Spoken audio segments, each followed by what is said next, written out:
Well, the future of Netflix could be a challenging one as media giants including Apple, Disney, and NBC launch their own competitive streaming services. But the Netflix's co-founder and former CEO does not seem to think so. Fox's Ben Brown reports. That Will Never Work is the title of Netflix co-founder Marc Randolph's new book, and the phrase he commonly heard from friends, colleagues, and investors who thought DVDs by mail, well, would never work. I did want people to know the untold story of Netflix, how it was not always this global streaming behemoth, but it was in fact at one point this tiny struggling company in an office with dirty green carpets and no furniture. Fast forward, and today Netflix has become a company worth over $100 billion, leading the way in digital video streaming. I mean, at the beginning, in those early days, I just wanted to be the size of a single Blockbuster store. And then when we passed that, I wanted to be the size of a small video chain.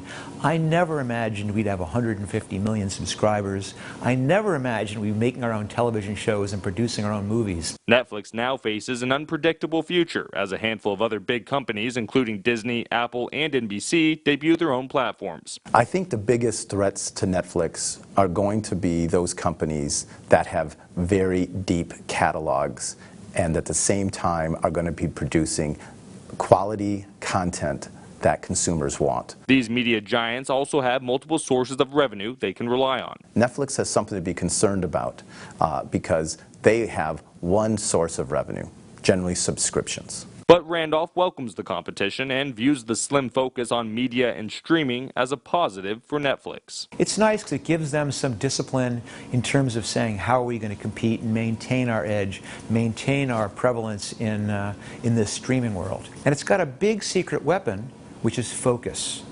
I mean, the only thing Netflix does is streaming and movies. The time that I think I'll be worried about Netflix is when they come out with the Netflix theme park or the Netflix cell phone. While no one knows what the future may hold, Marc Randolph, who left Netflix in 2002 after serving as CEO, says the streaming giant will have to adapt and follow the customer wherever they go. In Phoenix, Arizona, Ben Brown, Fox News.